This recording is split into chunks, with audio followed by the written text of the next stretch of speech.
বিসমিল্লাহির রহমানির রহিম। সম্মানিত প্রিয় গাইস, আজকের কন্টেন্টটি তৈরি করছি এমন একটি আমল, যদি আপনারা করতে পারেন তাহলে স্বামী স্ত্রীর ভালোবাসা এবং সম্পর্ক আরও বেড়ে যাবে। আজকে যদি আপনারা দেখেন, প্রত্যেকটা ঘরে ঘরে স্বামী স্ত্রীর মধ্যে এত টাকা পয়সা থাকার পরেও, এত কিছু থাকার পরেও আজকে ঘরে ঘরে কেন হাজব্যান্ড ওয়াইফের মধ্যে কেন আজকে এত অমিল?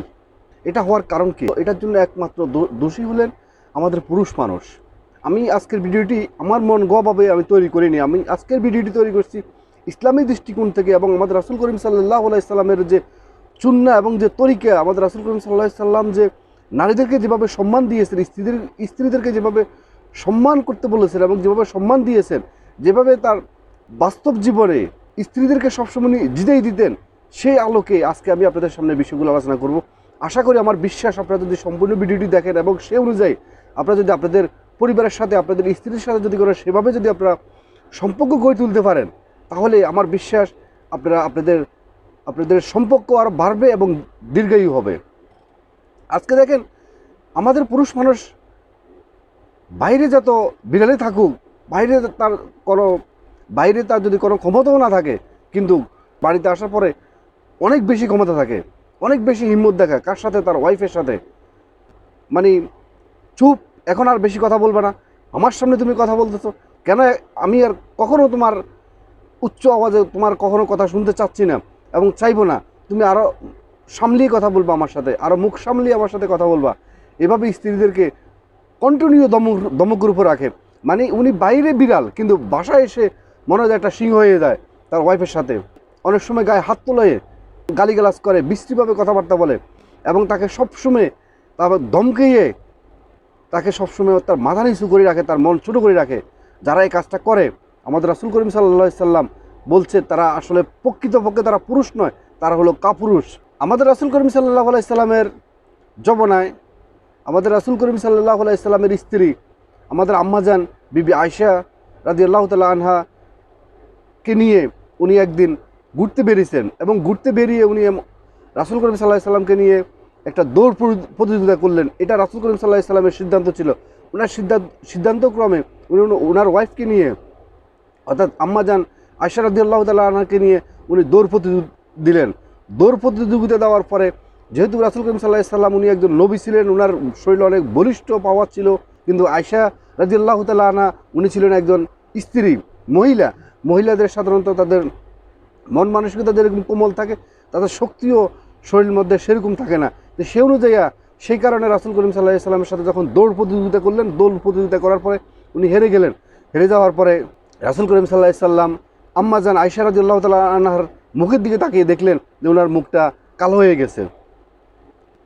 কারণ হলো, এমনিতে মহিলা মানুষ দেখবেন যে কোনো সময় যখন হেরে যায়, কথা হেরে যায়, বা যে কোনোভাবে যখন হেরে যায়, তখন তারা তাদের চেহারার দিকে কখনো তাকানো যায় না। হেরে যাওয়াটা অনেক সহ্য করতে পারে না।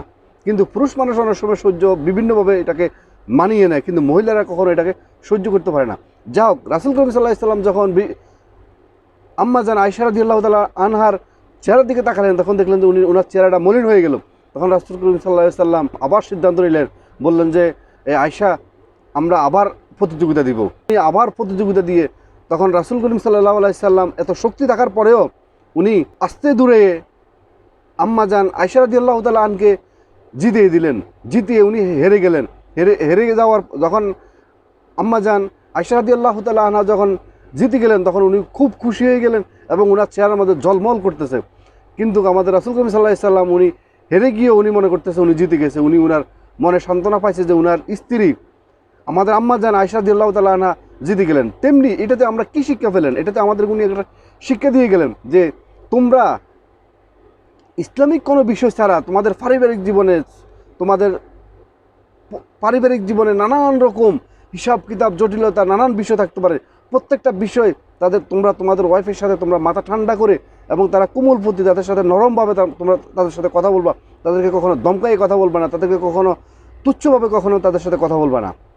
এটা আমাদের রাসূল করিম সাল্লাল্লাহু আলাইহি সাল্লাম বলে গেছেন। এটা উনি আমাদেরকে এটাই শিক্ষা দিয়েছেন। আমি আপনাদেরকে আবার এটা বলতেছি না যে আপনার স্ত্রী যদি কোনো অন্যায় করে, বা আপনার যে ধর্মে আছে সে ধর্মকে সে অবহেলা করতেছে, তখন তাকে আপনার শাসন করবেন না। অবশ্যই তাকে শাসন করবেন।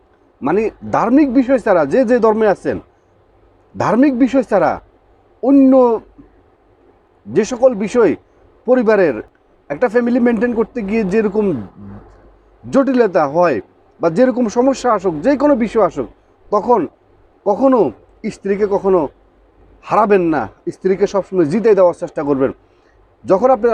যখন আপনি স্ত্রীকে জিতেই দিবেন, তখন আপনার স্ত্রী খুশি থাকবে।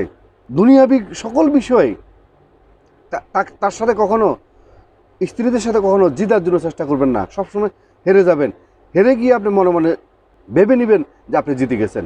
তখন দেখবেন যে আপনার ঘরে অনেক সুখ শান্তি আসবে। আমি আপনাদেরকে একটা টিপস দিই আপনাদেরকে, যে টিপসটা আপনারা আমল করতে পারলে দেখবেন যে আপনাদের সংসারের মধ্যে শুধু শান্তি আর শুধু শান্তি আর শান্তি আসবে। এই টিপসটা আমার মন গড়া কথা নয়, এটা আমি অনেক গুরুত্বপূর্ণ একটা হাদিস থেকে আমি এই জিনিসটা পেয়েছি। এবং অনেক বড় পণ্ডিত মহাশয়, অনেক বড় পণ্ডিত, বড় গবেষক, উনি এই বইটা লিখছেন এবং ওই বইটা ইসলামিক বই, এবং সেখান থেকে আমি এই 2 কলম পেয়ে আজকে আপনাদেরকে সাথে এটা শেয়ার করতেছি। এই আমলটা যদি আপনারা করতে পারেন, দেখবেন যে আপনাদের সংসারের শান্তি আর শান্তি আসবে। সে আমলটা কি?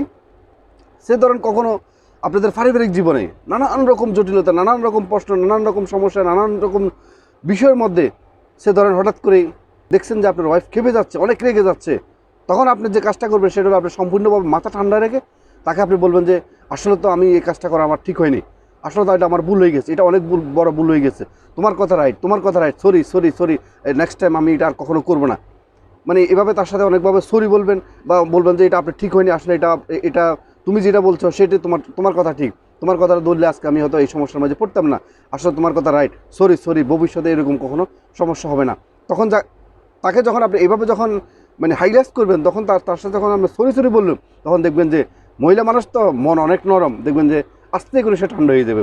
যখন সে কোল্ড হয়ে যাব, তখন আপনি অনেকক্ষণ পরে যখন দেখছেন যে সে স্বাভাবিক হয়ে গেছে, তার মুখে হাসি আসছে, তখন তার সাথে আপনি আস্তে করে যে বিষয়টা নিয়ে সে গরম হয়ে গেছে, সেটা হয়তো বা তারে ভুল ছিল, কিন্তু আপনি টেকনিক্যাল কত কারণে আপনি তাকে আর বুঝতে দেননি, বুঝতে না দিয়ে আপনার দোষটা নিজের উপরে নিয়ে তাকে শান্ত করে ফেললেন। এই মুহূর্তে সে শান্ত আছে, কোল্ড আছে, এখন তাকে আপনি বুঝান যে বিষয়টা ছিল আসলে এক্স্যাক্টলি এটা ছিল। যখন তাকে আপনি সুন্দরভাবে ভালোবাসা দিয়ে, কোমল, মহিলারা সবসময় হলো কোমলপতি, তারা হলো ভালোবাসার আবেগী। তো সুতরাং তাদের সাথে কখনো হার্ড হওয়া যাবে না, তাদের সাথে কখনো কঠোর হওয়া যাবে না, তাদের সাথে কখনো অভদ্র হওয়া যাবে না, তাদের সাথে নম্রভাবে কথা বলতে হবে। দেখবেন যে যখন আপনি তাকে বিষয়টা বুঝে বলবেন, দেখবেন যে সে আপনার কাছে উইলিংলি হয়তো সে সরি বলবে, বা সে সরি বললো না, কিন্তু সে আপনার কাছে আজীবন কৃতজ্ঞ থাকবে। এবং দেখবেন যে সে ওই কাজের জন্য সে নিজে লজ্জা পাবে, এবং দেখবেন যে ওই কাজটা যেটার জন্য সে মন খারাপ করে ফেলছে বা অনেক রেগে গেছে, অনেক গরম হয়ে গেছে, সেটা আর কখনো দেখাবে না। দেখবেন যে আপনাদের সংসারে অনেক শান্তি আসবে এবং আপনাদের সংসার অনেক ভালো যাবে, এবং দেখবেন যে আপনাদের মধ্যে অনেক ভালোবাসা বেড়ে যাবে। আশা করি আপনারা এই আমলটা সবসময় করবেন। আমি জানি এটা করতে আপনাদের পুরুষ মানুষদের এই আমলটা করতে অনেক কষ্ট হবে, কিন্তু কিছু পেতে হলে কিছু তো জীবনে করতে হয়। তো সুতরাং জীবনে যদি কোনো আসল ভালোবাসা পেতে চান, সত্যিকারের ভালোবাসা পেতে চান, এবং ভালোবাসার মধ্যে নিজেকে ডুবিয়ে রাখতে চান, তাহলে এই আমলটুকু করেন। এই আমলটা করলে আপনি কখনো ছোট হবেন না। যারা বড় বড় দার্শনিক, বড় বড় যারা কবি, বড় বড় মহান ব্যক্তিরা বলছে, বড় হইতে হলে নিজেকে আগে ছোটো করতে হবে।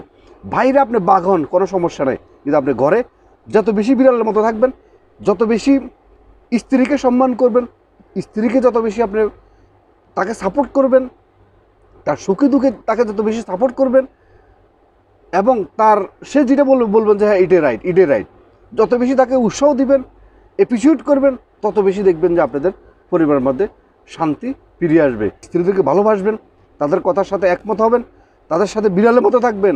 আমি বলতেছি আপনি বিড়ালের মতো থেকে কখন আপনি হারবেন না, আপনি জিতবেন। আপনি ট্রাই করে দেখেন। আজকের মতো ভিডিওটি এখানে শেষ করলাম। ভিডিওটি যদি আপনাদের ভালো লেগে থাকে অবশ্যই একটা লাইক, একটা কমেন্ট এবং শেয়ার করবেন।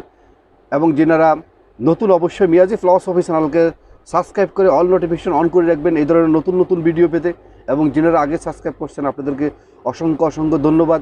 আবারও মিয়াজি ফিলসফি চ্যানেলের পক্ষ থেকে সবাইকে আসসালামু আলাইকুম ওয়া রাহমাতুল্লাহি ওয়া বারাকাতুহু।